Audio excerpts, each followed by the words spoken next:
Sheikh chilli को खुली आंखों से सपने देखने की आदत थी।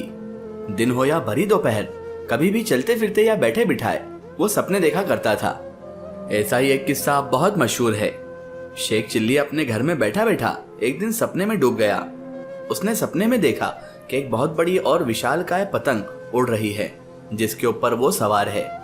उसे बड़ा ही मजा आ रहा था और आसमान से नीचे देखने पर उसे बहुत अच्छा महसूस हो रहा था। वो खुशी से उड़ ही रहा था कि तभी उसकी अम्मी की आवाज आई और उसका ये मजेदार सपना पल भर में टूट गया। शेख चिल्ली की अम्मी जोर से पुकार रही थी, शेख चिल्ली, ओ शेख चिल्ली, कहाँ हो तुम? उसके माँ के पुकारने पर शेख चिल्ली बोला, अम्मी आया अभी। अपनी ख्याली उड़ान से उतरकर शेख चिल्ली घर के आंगन की ओर दौड़ पड़ा। जैसे ही शेख चिल्ली अम्मी के सामने पहुंचा, मम्मी बोली, शेख चिल्ली, मैं तुम्हारी सलमा दीदी के घर जाकर आती हूँ। कुछ ही समय में उनकी बेटी की शादी है, मैं वहाँ उसी की तैयारी करने जा रही हूँ। अब वहाँ से शाम को ही लौटूंगी और आऊंगी तो तेरे लिए मिठाइयाँ भी लेती आऊंगी। तब तक तुम जंगल जाकर दराती घास काटने के औजार से कुछ घास काट लाना। पड़ोसी की गाय को चारे के लिए घास मिल जाएगी और हमें उसके बदले में कुछ पैसे मिल जाएंगे। इस पर शेख चिल्ली बोला, हाँ अम्मी, मैं ले आऊंगा। और फिर शेख चिल्ली जंगल जाने के लिए तैयार हो गया और उसने हाथों में दराती उठा ली। तभी अम्मी ने नसीहत देते हुए कहा, सावधानी से जंगल की ओर जाना और रास्ते में कहीं बैठकर सपने ना देखने लगना। वहीं दराती को होशियारी से उपयोग करना और उसे अच्छे से पकड़ना, नहीं तो तुम्हारा हाथ भी कट सकता है। शेख चिल्ली ने अम्मी को तसल्ली देते हुए कहा, अम्मी आप चिंता ना करें, मैं होशियारी से काम लूंगा। अम्मी के जाते ही शेख चिल्ली जंगल की ओर चल दिया। रास्ते में चलते हुए उसे उन मिठाइयों का ध्यान आने लगा जो अम्मी सलमा दीदी के यहाँ से लाने वाली थी। उसे ख्याल आते रहे कि आज कौन सी मिठाई खाने को मिलेगी, शायद रसदार गुलाब जामुन या फिर स्वादिष्ट रसगुल्ले और पेड़े। ये सोचकर शेख चिल्ली का मुंह पानी से भर गया और उसकी लार टपकने लगी। तभी अचानक शेख चिल्ली को रास्ते में पड़े किसी पत्थर से ठोकर लगी और वो अपने सपनों से निकलकर फिर हकीकत में आ गया।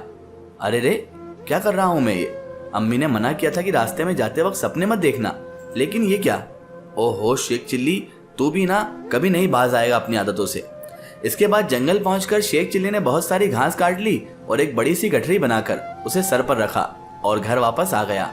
घास की गठरी उसने पड़ोसी को दे दी और उसके बदले उसे थोड़े पैसे मिल गए। तभी उसे ध्यान आया कि वो घास काटने के लिए जो दराती ले गया था उसे वो जंगल में ही छोड़ आया है। शेख चिल्ली को अम्मी का गुस्सा ध्यान आ गया और वो जंगल में वापस दराती लेने के लिए दौड़ पड़ा। उसे दराती वहीं मिली जहां वो उसे छोड़कर गया था, मगर शेख चिल्ली ने जैसे ही दराती उठाने की कोशिश की उसके हाथ जलने लगे और उसने दराती फौरन छोड़ दी। जाहिर है तेज धूप में पड़ी लोहे की दराती बहुत गर्म हो गई थी, लेकिन इस बात की समझ शेख चिल्ली में नहीं थी। वो उसका उलट पुलट कर देख रहा था। वो ये समझने की खूब कोशिश कर रहा था कि आखिर दराती इतनी गर्म कैसे हो गई, मगर उसकी समझ में कुछ भी नहीं आ रहा था। शेख चिल्ली इस पहेली को सुलझाने की कोशिश कर ही रहा था, तभी उसके घर के करीब में रहने वाला जुम्मन वहां से गुजरा और उसने शेख चिल्ली को हैरान होते हुए देखा।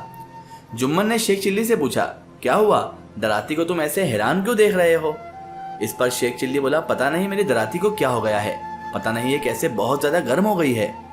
शेख चिल्ली की बात सुनकर जुम्मन मन ही मन हंसा और फिर उसने सोचा कि ये बहुत बड़ा बेवकूफ है जो इतनी छोटी सी बात समझ नहीं पा रहा। उसके बाद जुम्मन ने शेख चिल्ली की इस मूर्खता का लाभ उठाने का सोचा और कहा, मुझे ऐसा लग रहा है कि तुम्हारी दराती को बुखार आ गया है, जब ये बुखार की वजह से इतनी गर्म हो गई है। जुम्मन की बात सुनकर शेख चिल्ली और भी ज्यादा परेशान हो गया। शेख चिल्ली की बढ़ती परेशानी को देख जुम्मन बोला, हमें इस दराती का इलाज करने के लिए हकीम के पास ले जाना होगा। तभी जुम्मन ने सोचा शेख चिल्ली की इस बेवकूफ़ी का फायदा उठाकर इस दराती को क्यों ना हथिया लिया जाए। फिर उसने योजना बनाते हुए कहा, अरे नहीं, हकीम को छोड़ो, मुझे पता है बुखार का इलाज। मेरी दादी को भी अक्सर बुखार आ जाता है, मैंने हकीम को अपनी दादी का इलाज करते हुए देखा है, उन्हें देखकर मैंने बुखार का इलाज करना सीख लिया है। मैं इस दराती का बुखार आसानी से उतार सकता हूँ। फिर क्या था, दराती उठाकर जुम्मन आगे आगे चलने लगा और उसके पीछे शेख चिल्ली भी चल पड़ा। आगे जाकर जुम्मन एक कुएं के पास रुका और फिर उसने दराती को पास पड़ी एक रस्सी से बांधा और फिर उसे कुएं में लटका दिया। इसके बाद जुम्मन ने शेख चिल्ली से कहा कि ऐसे ही शाम तक लटके रहने दो, उम्मीद है कि रात तक दराती का बुखार उतर जाएगा, उसके बाद तुम इसे यहाँ से घर ले जाना। हकीकत यह थी कि जुम्मन उस दराती को शेख चिल्ली के जाने के बाद वहां से ले जाने वाला था। अब शेख चिल्ली तो मूर्ख था, उसने जुम्मन के इरादे समझ नहीं आए और वह उसकी बात मानकर अपने घर लौट आया। शाम को जब उसे दराती का ध्यान आया तो वो दराती देखने के लिए कुएं की ओर चल दिया। शेख चिल्ली घर से निकला ही था कि तभी उसे जुम्मन की दादी की सिसकने की आवाज सुनाई दी। दादी की आवाज सुनकर शेख चिल्ली जुम्मन के घर चला गया। वहां उसने देखा कि जुम्मन की दादी को तेज बुखार है और वह दर्द से सिसक रही हैं। इस पर शेख चिल्ली ने सोचा कि उसे जुम्मन की दादी की मदद करनी चाहिए। इस ख्याल के साथ शेख चिल्ली ने दादी को पास पड़ी रस्सी से अपनी पीठ पर लाद कर बांध लिया और कुएं की ओर चल पड़ा। आसपास के लोगों ने जब ये देखा तो सभी ने शेख चिल्ली को रोकने की बहुत कोशिश की, मगर सबकी अनसुनी करते हुए शेख चिल्ली जुम्मन की दादी को कुएं तक ले आया। दरअसल जुम्मन की दादी की दवा लेने गया था, इसीलिए वह दराती लेने कुएं पर नहीं आ पाया था। इस वजह से जब शेख चिल्ली कुएं पर पहुंचा तो उसे दराती उसी जगह मिली। उसे फौरन रस्सी खींचकर दराती निकाली और जुम्मन की दादी को कुएं में लटकाने की तैयारी करने लगा। तभी जुम्मन और उसके पिता को इस बात का पता चला कि शेख चिल्ली जुम्मन की दादी को पीठ पर लाद कर कुएं की ओर ले गया है। तो भागते हुए वे दोनों कुएं के पास पहुंचे।